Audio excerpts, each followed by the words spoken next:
What's going on, everyone? It's Rifle here, and thanks for checking out this Fallout 76 video.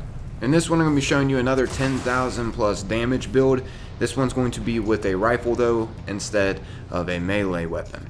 Keep in mind, the rifle that I'm going to be choosing is a very, very rare one to get your hands on, but if you have your hands on it, you do have a potential chance at hitting 10,000 plus damage.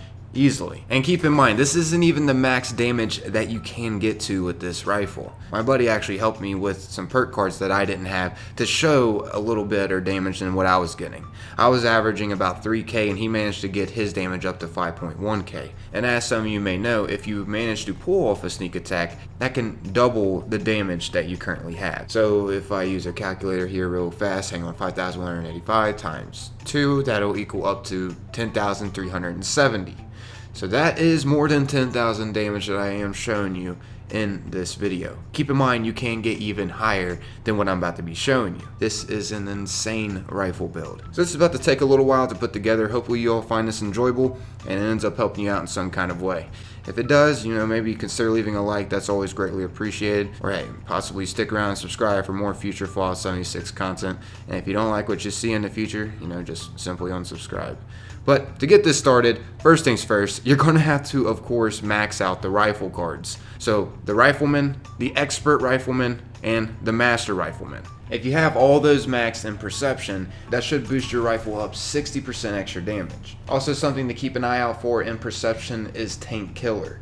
Your rifles will ignore 12% armor and have a 3% chance to stagger. Some others to look into, but you don't have to necessarily max, is glow sight and concentrated fire and perception. There's nothing too crucial that you're going to need in strength, by the way. I know I passed that right up and went straight to perception. Just throwing it out there though, in case you're wondering why I did. As for endurance, there isn't really that many perk cards here to increase your damage for your rifle, but the Revenant perk, however, is a pretty nice one to keep in mind. You can gain 50% extra damage bonus for 2 minutes when a player revives you. But I mean, keep in mind, an extra 50% extra damage is a lot. I mean, think about it for a second here. Those perk cards that we maxed out in the very beginning, all those rifleman perk cards, that was a total of 60% with all of them maxed. This one perk card can raise you by 50%. It's kind of crazy. Of course, that's just going to have to be really coordinated, and there's probably going to have to involve some communication for that. But that's a bonus thing that you can do to do even more damage than what I have shown previously. Like I mentioned before, there were quite a bit of perk cards that wasn't in this build exactly procced, so there could have been more damage dealt. Up next though, for the charisma category, a perk card to take a look at is Tenderizer. You can actually create a really good strat.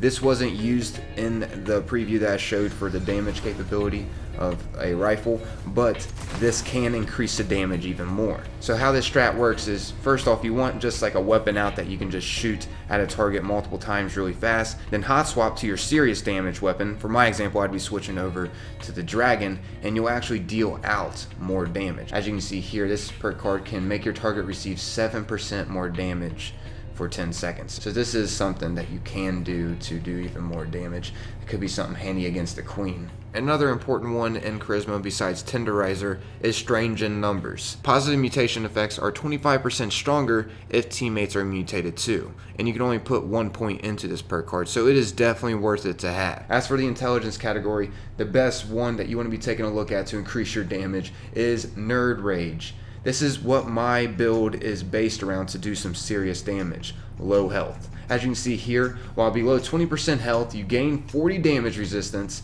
and you increase your damage by 20%, and you also gain a 15% action point regeneration bonus. So this is definitely a crucial perk card to have within this setup. Next up, for agility, you want to be sure to be checking out Adrenaline. This can also increase your damage by quite a bit. You're just going to have to take out weaker enemies around the main thing you're trying to take out. For instance, if you're going up against the Scorchbeast Queen, just be sure to be taking out enemies around the queen. Of course, you're just going to be doing that out of habit anyways, but this can potentially work for increasing your damage if the queen lands at the right time and this is able to be pulled off correctly. As you can see here, you can gain up to 60% extra damage. And keep in mind, the duration refreshes after each kill, and this can last up to 30 seconds. And keep in mind, this wasn't active during this footage right here. So yeah, you could be doing some insane damage. Of course, you'll be one-hitting Scorchbeast and whatnot. But I wonder what you would be doing against the Queen. Unfortunately, I wasn't able to test this build out quite yet against the Scorchbeast Queen, but I will be doing it here soon to show off the damage capability against her.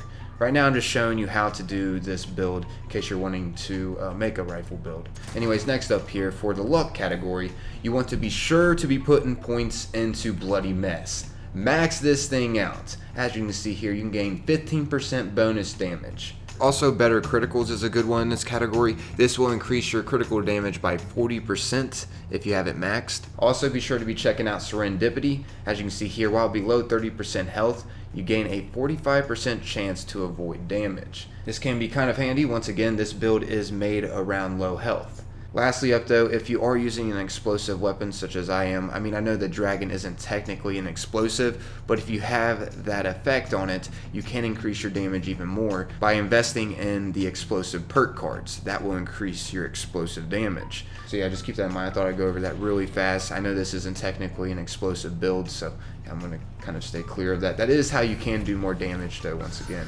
if you do have an explosive effect on your rifle. And also, if you have any bobbleheads that will increase your damage, use those as well if you are trying to get the fullest potential against the Queen or whatever you're going up against.